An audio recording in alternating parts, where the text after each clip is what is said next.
Bueno, pues vamos primero a sentarnos bien cómodos, es decir, nuestra postura, si tenemos piernas cruzadas o brazos cruzados, descrucemos y tengamos una postura bien sencilla, tocando los pies al suelo, las manos sobre los muslos. Podéis, si queréis, cerrar los ojos, será unos segundos o minutos. Y primero que todo, vamos a conectar con nuestra respiración, notándola de manera natural, sintiendo cómo entra y cómo sale el aire por nuestras fosas nasales, notando el ritmo de la respiración.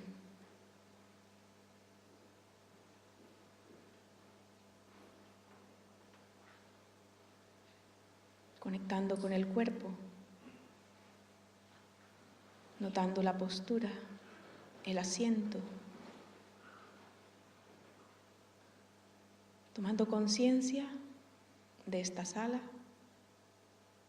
de este grupo del que formo parte, notando la intención, retomándola por la que estoy aquí.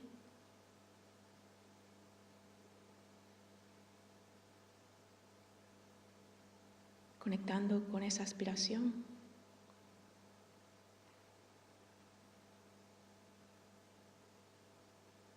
Y soltando cualquier presión física, emocional, mental. Dejando escapar, soltando toda molestia. Permaneciendo simplemente aquí y ahora.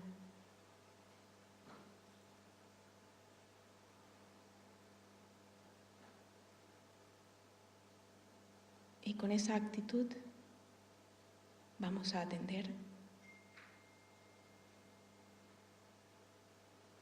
Vamos a permitir que resuene en nuestra conciencia lo que intentamos estudiar, recordar.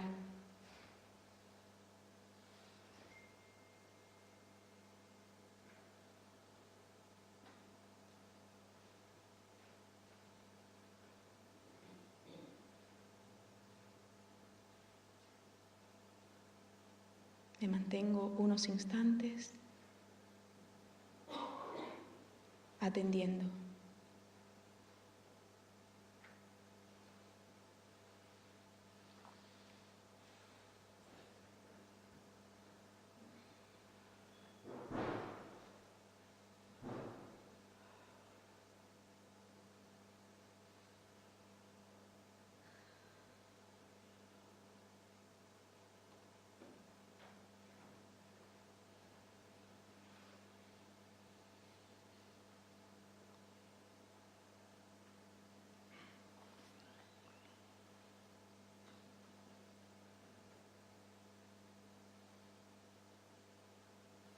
Muchas gracias.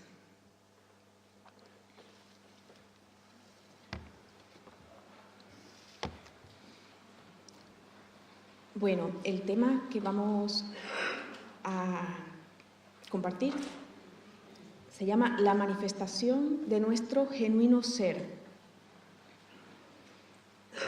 Primero que todo, decir que es una gran alegría, es un gozo, diríamos, del alma, estar aquí viendo un grupo tan numeroso, aquí en Sevilla, de personas de Sevilla, de fuera de Sevilla, de cómo, volviendo a conectar, a reconocer, a recordar, de que el buscador, el sincero buscador, encuentra cuando llama. Estando atentos, despiertos, podremos escuchar y podremos despertar esa comprensión, esa sabiduría que es nuestra esencia. Es un proceso el que se sigue en cualquier camino espiritual, uno de ellos, el de la Sociedad Teosófica, en el que transformándonos,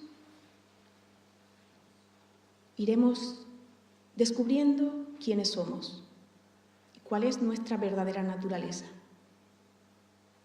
que es fuente de sabiduría, de compasión. Esa es nuestra búsqueda.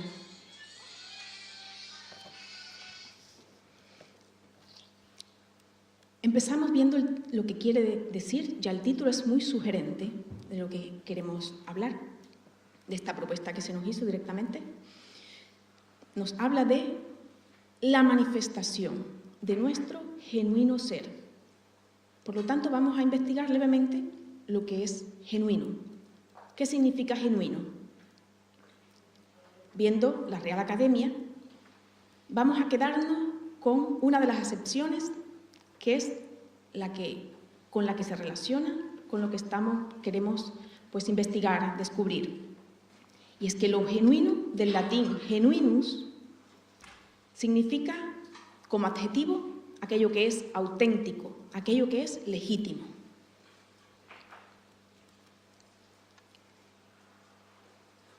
Podría tener otra acepción, que sería otro calificativo como propio o característico, pero en este caso, al hablar de el genuino ser o ser genuino, la acepción que vamos a utilizar es esta, de auténtico, legítimo, lo auténtico. Y entonces, la otra palabra, ser, pues tiene ese primer significado que todos sabemos en nuestra lengua, que es el verbo, con todas las distintas modificaciones, conjugaciones del verbo ser. Este no es un verbo, porque estamos hablando de un sustantivo. Por lo tanto, el sustantivo ser, de lo que vamos a investigar, a descubrir, significa esencia o naturaleza. Por lo tanto, lo que vamos a trabajar, a intentar descubrir, investigar, es cómo es posible que se manifieste esa esencia, esa naturaleza que es genuina, que es auténtica. Ya cuando se plantea que decimos la manifestación de un ser genuino, estamos considerando dos cosas. Primera, que eso que es genuino, ese ser genuino, puede que no esté manifestado aún. Por lo tanto, ese ser genuino está en un estado potencial, en un estado latente, dormido. Segundo, entendemos otra cosa también, y es que da la acepción de que si el ser genuino, el auténtico, no está manifestado, está latente, está dormido, se está manifestando otra cosa, otro ser, otra cosa, que no es auténtica, que no es legítima. Por lo tanto, esa investigación parte desde aquí. Estamos investigando porque, primero que todo, nos estamos dando cuenta, tomando conciencia, dando el primer paso de reconocer de que esto que se está manifestando en este momento, en mi persona quizás, no es lo auténtico, no es lo real, que está subyacente, pero hay un atisbo. Cuando ya capto, cuando ya percibo, cuando yo quiero investigar y profundizar en ello, es que hay un destello, hay un atisbo, hay una leve conexión. Nuestro ser es el que está pulsando el auténtico para que descubramos qué es lo que está pasando en nosotros. Y este es el proceso de búsqueda, de investigación, en el que muchos filósofos, religiosos, espiritualistas, se han embarcado, ya sea por la vía mística, ya sea por la vía filosófica, ya sea por la vía de investigación meditativa. Y esto es importante, porque cuando en teosofía hablamos, desde el inicio de la sociedad teosófica, se está hablando de tres senderos, diríamos, tres líneas, en los cuales la teosofía se expresa. Que una sería a través del estudio, a través del servicio y a través de la meditación. Por lo tanto, estos tres aspectos son inseparables. No es que sea uno o sea el otro.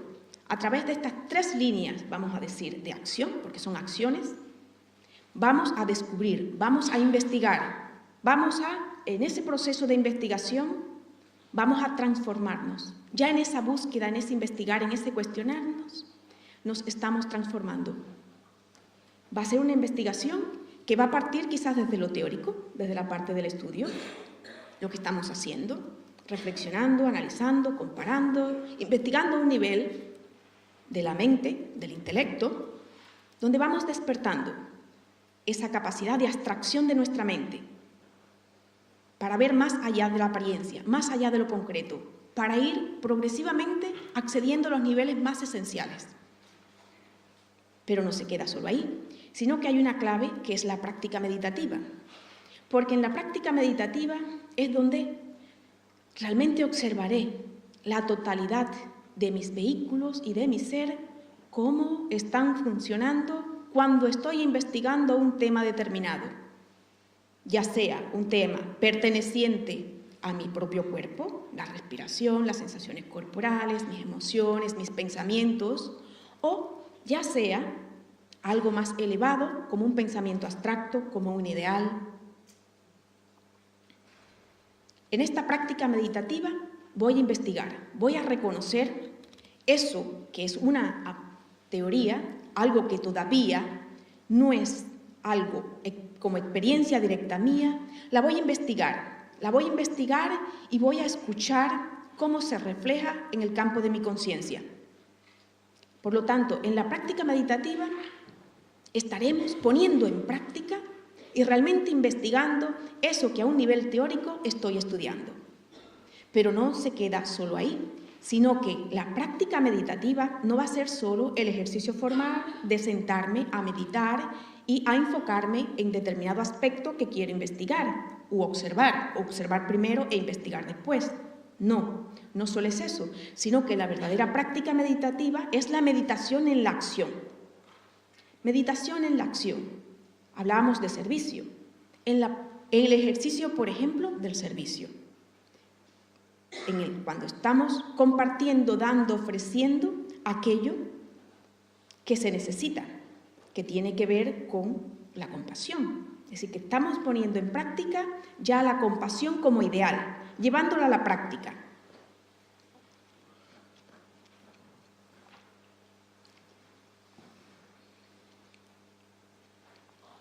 Entonces, en la práctica meditativa pondremos en juego, tanto en la meditación formal como en la meditación de la vida diaria, investigaremos aquello que estamos estudiando, aquello que estamos investigando, cómo a la par estamos comprendiéndonos a nosotros mismos. Y esta es la clave. El proceso de transformación sucede aquí, cuando voy reconociendo aquellos aspectos que están en mi persona en este momento, cómo se manifiesta, como ese pequeño ser que ahora mismo no es completamente genuino, reconociendo esos aspectos que son los que limitan la expresión del ser en mayúscula, del ser genuino, del espíritu en su plenitud.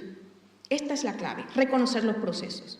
Por lo tanto, estos tres aspectos que desde un principio se nos habla en la sociedad teosófica son importantes que los tengamos en cuenta desde que entramos al movimiento teosófico, viendo que es un movimiento no teórico, es un movimiento eminentemente práctico, práctico en todos los planos, físicos, kamamanas, mental, espiritual, porque estamos enfocando nuestra atención a los fenómenos, a la transformación que está sucediendo en nuestros propios vehículos y cómo eso se va reflejando en el campo de nuestra conciencia.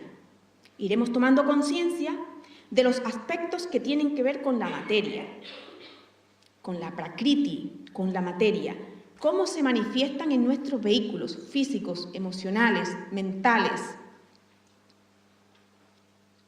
Y, a su vez,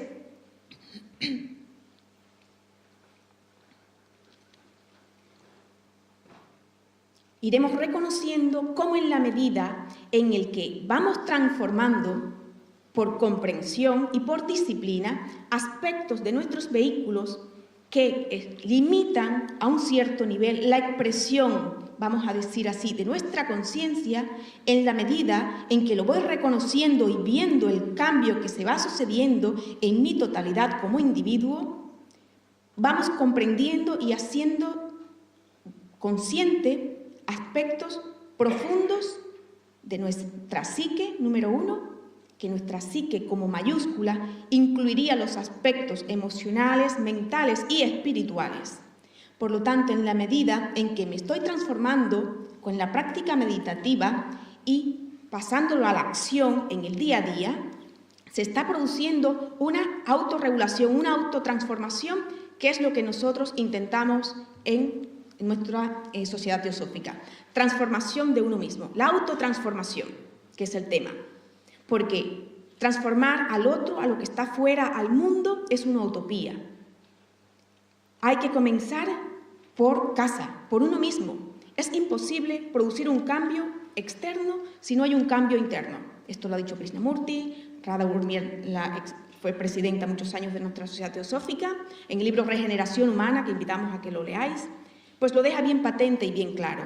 Es un proceso en el que tenemos que ocuparnos cada uno de nosotros mismos, no buscando la viga, y no es muy fácil decir al otro lo que tiene que hacer, proponer el cambio en el otro. No, ocupémonos de nuestro propio proceso.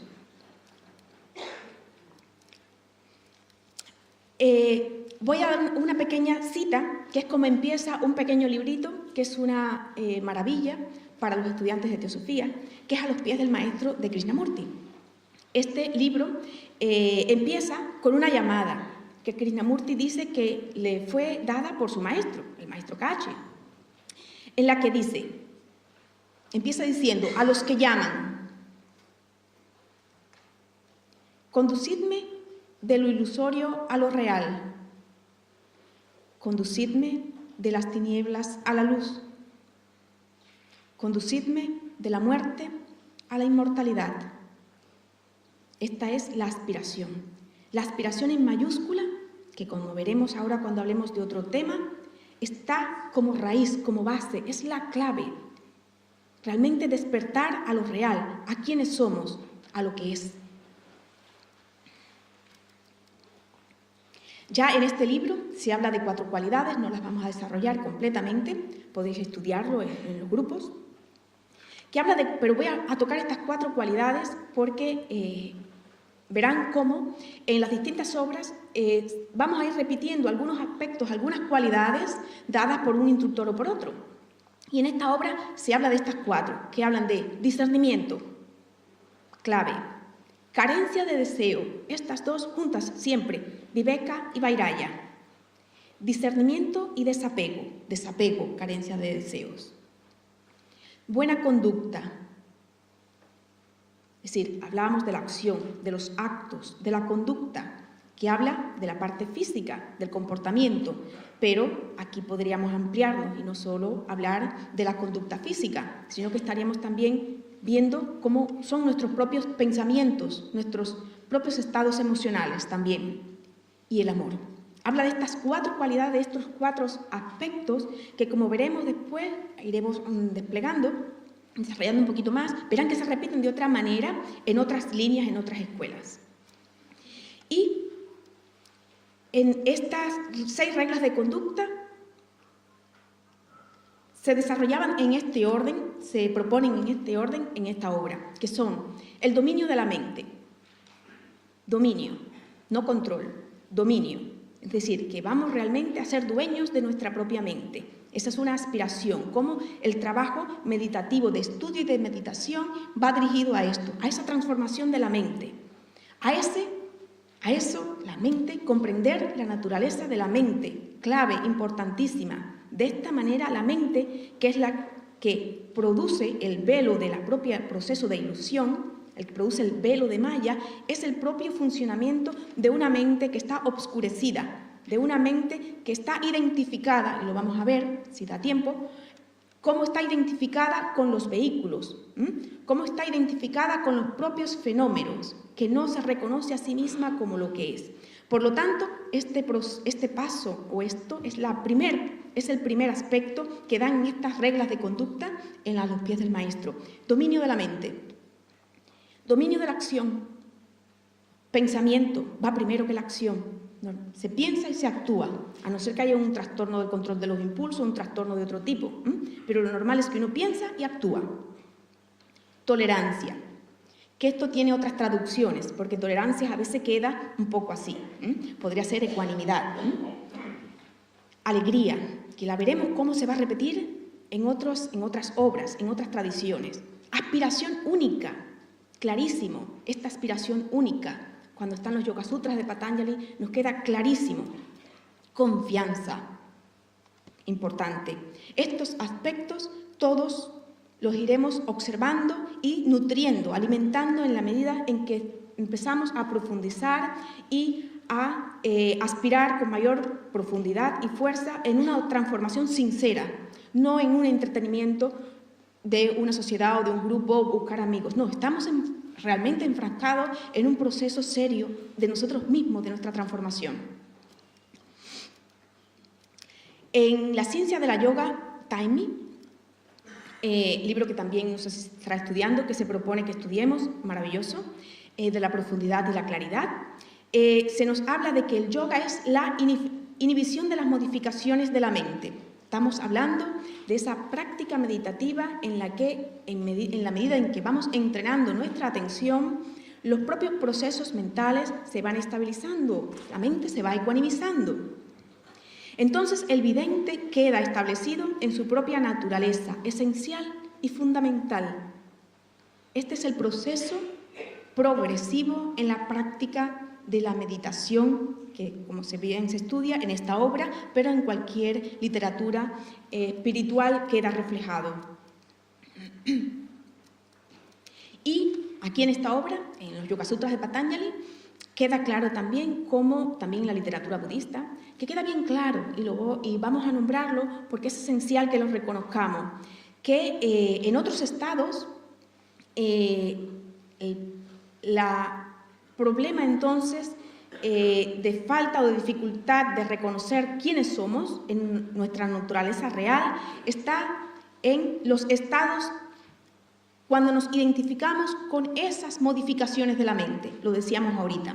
Es decir, el proceso de identificación con nuestros propios contenidos mentales, emocionales, experiencias, son las que producen un falso yo, la identificación con un yo psicológico. Vamos creando, y lo vamos a ver ahora progresivamente cuando entremos en algo muy, muy importante, que son, pero ya lo digo ahora para que ya no se nos quede, que es el tema de los skandhas o procesos que están muy bien estudiados tanto en la literatura india, en la Vedanta, como también en la literatura budista. Y es el proceso de reconocer el yo, cómo se crea el yo ilusorio, cómo la mente, cuál es el proceso mental en el cual todos como un proceso evolutivo, nos identificamos en una fase inicial con nuestros sentidos y experiencias sensoriales.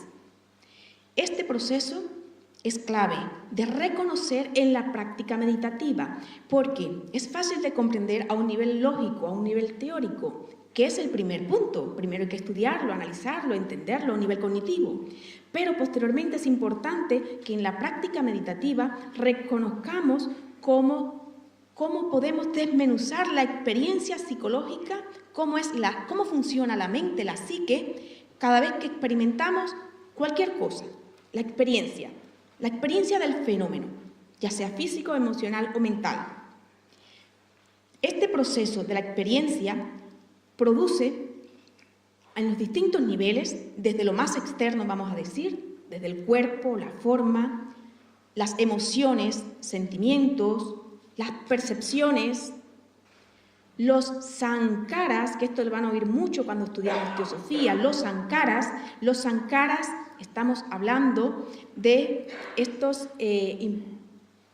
marcas, diríamos, o esa huella que va a quedar en nuestra profundidad de nuestra mente y qué es lo que va a propiciar determinadas tendencias. Son las tendencias mentales que vamos arrastrando de una vida a otra. Reconocer estas tendencias, estos sankaras, es clave.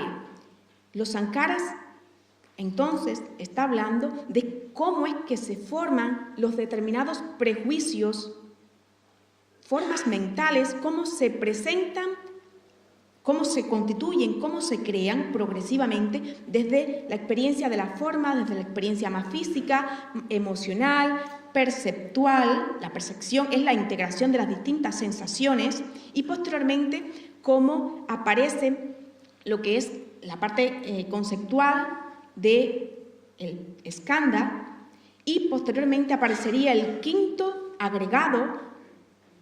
También es otra manera de llamarle a los skandhas agregados, porque son grupos conglomerados agregados que van constituyendo nuestro condicionamiento mental, dicho de otra manera. Llegamos entonces hasta la conciencia. Y este es el punto importante, el aspecto, el quinto skandha sería la conciencia. La conciencia es cuando se puede reflejar en el espacio de nuestra conciencia el fenómeno percibido, la experiencia de lo percibido. Y aquí aparecerá entonces, en el campo de nuestra conciencia, por ejemplo, la experiencia al haber comido el niño, y esto es muy interesante, lo comprendimos fácilmente si vemos cómo esto pasa en el niño, cuando el niño nace, cuando el niño empieza a tener las primeras experiencias, cuando el niño por primera vez prueba algo que le guste mucho a los niños, el azúcar, por ejemplo, algo dulce, el sabor de lo dulce, la experiencia del dulce. La experiencia del dulce, primero ve, porque en la parte de lo formal, de la forma y de lo físico, hay 8 conciencias que tiene que ver, 6 de ellas tienen que ver con los órganos sensoriales. La séptima hablaría de un estado de confusión y la octava tendría que ver con la pura inconsciencia, es lo más primario, es lo original, lo primario, la pura inconsciencia. Cuando el feto está dormido, cuando el niño nace y todavía no ha tenido ninguna experiencia. Inconsciencia pura, aunque antes de nacer ya tiene experiencia. Esto me retrotraigo. Hay experiencia desde el vientre materno, por lo tanto, mucho más atrás. Por lo tanto, esta es la primera experiencia, el niño, el sabor. Reconoce el azúcar, la ve, morena, no blanca, morena. El niño ve el azúcar morena. El color, la forma, la toca, se restriega con ella, perfecto, porque el niño es muy sano, deberíamos probar todo así. Se la pasa por donde quiere y al final llega a la boca, la prueba. Entonces, aquí pasa por todas las experiencias sensoriales, físicas. Después viene la parte de la sensación-emoción. Nota, percibe, a un nivel sensorial, no le pone nombre, no dice dulce, no puede decirlo. Es la primera vez que percibe el sabor de lo dulce, es la sensación. Posteriormente pasa una posterior fase, que es la de la integración de la experiencia sensorial, que es la percepción, que es cuando reconoce dulce, grumoso, o si es miel líquida, lo que fuere, ¿no? Dulce, agradable, se traga. Lo empieza a notar a un nivel percepción, todavía no hay discurso. Posteriormente, esta sería la parte ya mental, donde aparece cuando la mamá dice azúcar. Cuando la madre le dice esto, pues azúcar, ya el niño, a nivel de quinto skandha, va reconociendo. Azúcar significa el sabor, la textura, lo agradable. Primera sensación, agradable. Lo veíamos, agradable, azúcar. Toma conciencia, sexto skandha. El azúcar es agradable. Quiero más azúcar, repíteme el azúcar. Y esta es la primera fase entonces en la que el niño tiene la experiencia de que el azúcar, como experiencia, como fenómeno, es algo agradable y que quiere repetir y se queda enganchado al azúcar. Y le costará en el futuro deshacer el azúcar y dejar de tomar helado, etcétera, etcétera. Que todos sabemos lo que es esto. Bien, pues esta es la fase. Lo mismo sería el ejemplo contrario cuando tiene una experiencia la primera vez que le dan un antibiótico. Por favor. Después el niño evitará cada vez que hay que darle la medicina, llorará, pateará, etcétera, etcétera. Esta experiencia es cómo se va sucediendo en los distintos tipos de experiencias. Desde que el niño va creciendo en las distintas etapas de la vida, va incorporando, y todos nosotros vamos incorporando, es decir, nosotros cuando fuimos niños, todo el género humano, todas las personas, repiten este proceso. Vamos incorporando distintos tipos de experiencia y vamos integrando, vamos haciendo una suma de experiencias agradables, desagradables y neutras. Importante ver la neutra también, Están las agradables, las desagradables y las neutras. ¿Cuáles reacciones vamos incorporando de manera automática a nuestra psique? Repetir, atracción, deseo, empieza a surgir el deseo, el apego, el deseo a tomar helado, al azúcar o a todas las experiencias que nos son agradables. rechazo, repulsión, aversión a esas experiencias desagradables que nos producen un cierto tipo de dolor, dolorosas o desagradables.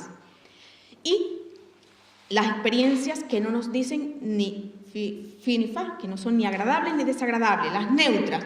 A estas indiferencias pasamos. Esa persona que no te dice nada y que no te es nada. Indiferencia, algo tan duro como la indiferencia, que muchas veces es más dura, más dañina que la propia experiencia de odio, la indiferencia a un nivel psicológico.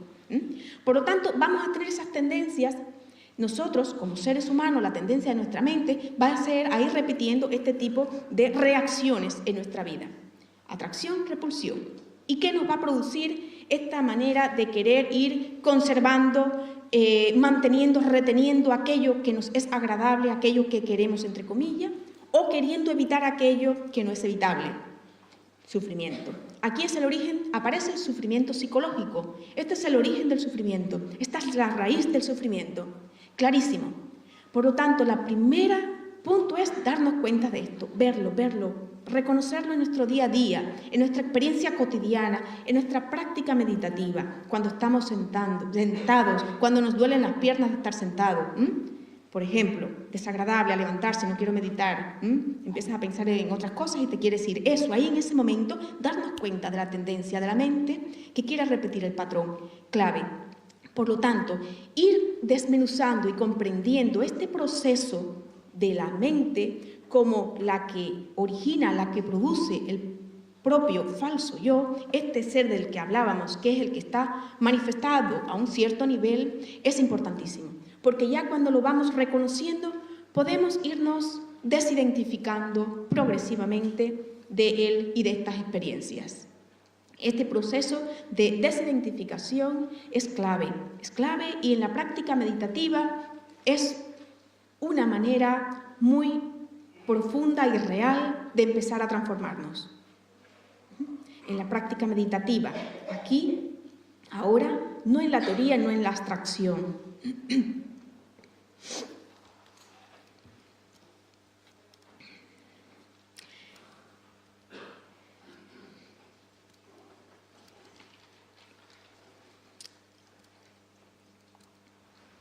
Ahora quiero comentarles otro aspecto muy importante y conectado con esto, que es el ir reconociendo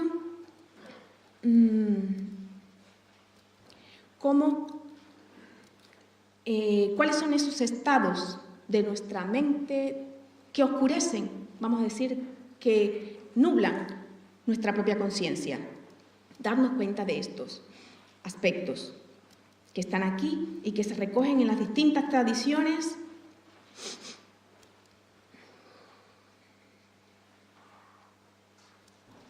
y que tendría que ver con lo que se llama la filosofía de los, no sé si habréis oído la palabra, kleshas.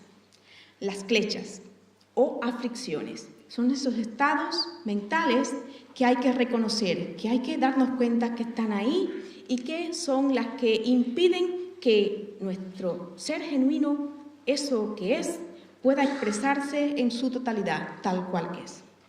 Estas aflicciones, son 5 estas aflicciones, y vais a ver cómo están conectadas completamente con lo que hemos hablado.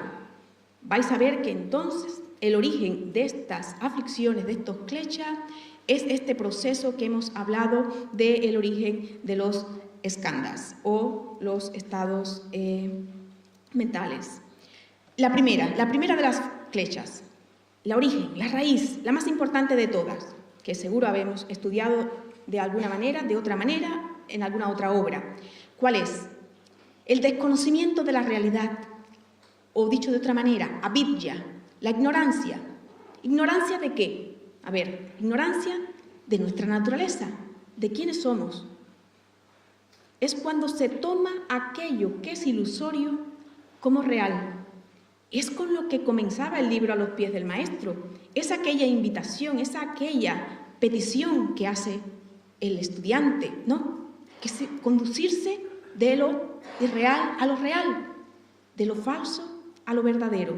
Por lo tanto, es esa aspiración de transmutar, transformar esas oscuraciones, esa nebulosa de nuestra mente que está formada por estos aspectos. avidya, que es la clave, es la fuente de las demás. Asmita. Asmita significa egoidad, ego. Y es la consecuencia, lo hemos dicho, ¿cómo se crea el falso ego, el yo psicológico? Cuando nos identificamos con nuestras experiencias, ya sean físicas, emocionales, mentales, lo que nos han enseñado, nuestra familia, el colegio, el país, la política, la religión, todos los condicionamientos habidos y por haber, y nuestras aversiones a lo diferente, a lo contrario, o nuestra atracción, nuestro apego a eso con lo que nos hemos identificado.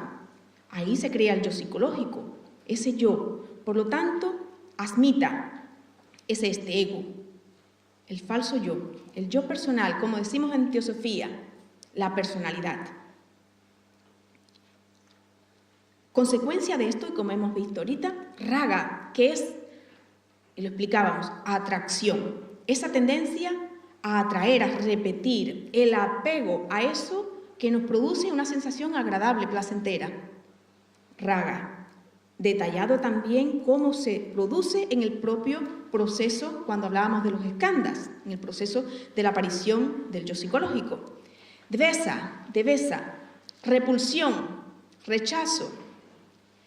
Y la más compleja y la más difícil de erradicar hasta el último nivel, hasta ya el iniciado, vamos a decir, de último grado, que es abhinivesha, que es el deseo de vida. Esto es importante ver que hay una diferencia o que pertenecen, vamos a decir, a niveles diferentes. Por ejemplo, avidya, la ignorancia, y asmita, la egoidad, el yo psicológico, ¿a qué pertenecen? Al campo de la inteligencia. Raga y devesa, ¿a qué pertenecen? A las emociones, a las sensaciones. Es el deseo, ¿no? El deseo de repeler o de atraer algo, de repetir. Y abhinivesa, ¿a qué pertenece eso tan profundo que es que la ciencia describe como qué impulso? De conservación. Por lo tanto, es ese deseo de vida, ese miedo a la muerte, que es algo muy instintivo y muy profundo en todos los seres vivos. Esto es lo último que desaparecería, pero que al final desaparece también. ¿Por qué desaparecerá? Porque el hombre ya reconoce lo que es lo real. El hombre ya ve, ya está conectado con su verdadera naturaleza. Ya reconoce lo transitorio, lo aparente como lo que es. La experiencia sensorial, física, emocional, mental, el sentido de la existencia, la manifestación en los planos de la materia, del espíritu. Pero el espíritu, en la medida en el que va pudiéndose manifestar a través de unos vehículos cada vez más transparentes, cada vez que se van armonizando y permitiendo que reflejen aquí, en esta manifestación encarnada en el plano físico, la realidad del espíritu, del Atman. ¿Qué sucede con ese ser, ese individuo? No teme a dar un paso a otros planos de existencia, porque sabe que la vida es una y que la vida es, que el espíritu es. ¿Cómo estoy de tiempo?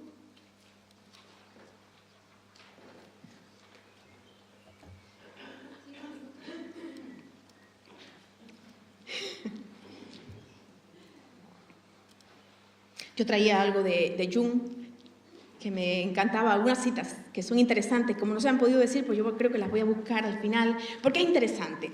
En la medida en que vamos nosotros profundizando, investigando, meditando, observándonos, vamos tomando conciencia de eso que no queremos ver, de esa parte que no nos agrada de nosotros mismos, de esa parte que está guardadita ahí atrás, ¿no? Normal, es un proceso psicológico normal. El que el yo se intenta defender, es una defensa psicológica para mantener la personalidad funcionando bien y que no se desestabilice, entre comillas, un nivel psicológico personal. Pero cuando estamos transformándonos a un nivel profundo, donde ya hay un proceso transpersonal, donde vamos más allá de nuestro pequeño yoyito, pasan cosas. Y es que empezamos a ver eso no brillante, eso más oscuro, eso que no me gusta y que ya no solo veo en el otro, sino que lo empiezo a ver en mí misma. Ese proceso es importante. Jung, hay un artículo en un libro, a ver dónde está, que me encantaría citarla porque es que es tan clarificador, si no lo explicamos, sino tal cual. Y es, en principio, él analiza la diferencia entre el temperamento indio, los orientales y nosotros, muy distintos, ¿no? Nosotros tendemos a la extroversión, siempre estamos colocando nuestros objetos fuera, y el oriental tiende más a los procesos, más hacia el sí mismo, más hacia lo interior. Eso es una naturaleza, ¿no? Va por muchas cosas, pero no vamos a entrar en ello. ¿Qué pasa entonces? Que en la medida en que empezamos en Occidente a utilizar técnicas orientales, técnicas meditativas, en las que estamos cada vez más profundizando en nuestra psique, en nuestra mente, y en la medida en que en la práctica meditativa una de las cosas que se pide es que no controlemos, el yo regulador, el yo psicológico, el que controla, el que vigila, tiene que relajarse, tiene que bajar el tono, y permitimos que todo tipo de experiencias, sensaciones, sucedan y las observemos tal cual son, sin criticar, sin enjuiciar, sin discurso, pura observación, atención, tal cual de lo que suceda en el campo de nuestra mente, en el campo de nuestra conciencia. Esto es. ¿Y qué sucede? Que puede haber experiencias en las que progresivamente van a ir apareciendo recuerdos, imágenes, tomar conciencia de determinados estados emocionales, de determinadas formas mentales, pensamientos, fantasías, etc. Y esto puede producir, quizás al principio, cierto malestar psicológico a la persona que empieza a practicar. Por lo tanto, es algo que es normal y que debe reconocer como lo que es, algo natural, pero no puede identificarse con la experiencia, es un simple fenómeno, es algo como una nube que pasa por el campo de tu conciencia, todas las experiencias, pero va a permitir que tomes conciencia de esos aspectos no agradables, no luminosos, no buscados, que no están dentro del código ético, entre comillas, que pueden aparecer en el individuo. Este proceso es proceso entonces de transformación y de dar luz a esos aspectos de la sombra, ese aspecto relegado a lo inconsciente. En la medida que esto va sucediendo, la persona va transformándose en su día a día, en las relaciones con los demás, porque ya no va a proyectar sobre los demás todo eso que está pendiente de, vamos a decir, armonizarse en sí mismo, de aceptarse, aceptar lo que está siendo. En la medida en que eso va sucediendo, hay un proceso de autoaceptación y las relaciones con los demás van siendo cada vez más naturales, más sencillas, menos conflictivas. Hay un cambio que se va viendo en la persona que entra en un proceso de autotransformación profundo y pasará por aquí. Pasará por aquí. Si no pasa por aquí, hay un autoengaño, una inflación del ego. Es importante ver esto, importante ver nuestra naturaleza en su totalidad, porque desde la aceptación de lo que está siendo a un nivel de la personalidad y donde ya no hay un conflicto con ello, podremos entonces tranquilamente aceptar eso que está en ese nivel del juego de la personalidad, vamos a verlo así, ese nivel pequeñito y que es un pequeño drama, todos tenemos nuestro drama, se queda ahí relegado, pero cuando ya no produce ese malestar, cuando ya no hay conflicto con ello, ya no hay batalla, como la que habla, por ejemplo, en el Bhagavad Gita, ya no hay esta lucha con la personalidad, se está aceptando eso que es, hay un proceso de aceptación, de ecuanimización de la mente, de estabilidad mental, donde es posible entonces que se pueda reflejar, que se pueda expresar eso que es a un nivel profundo, eso que nos une y eso que es la esencia del ser genuino y que es el espíritu. Muchas gracias.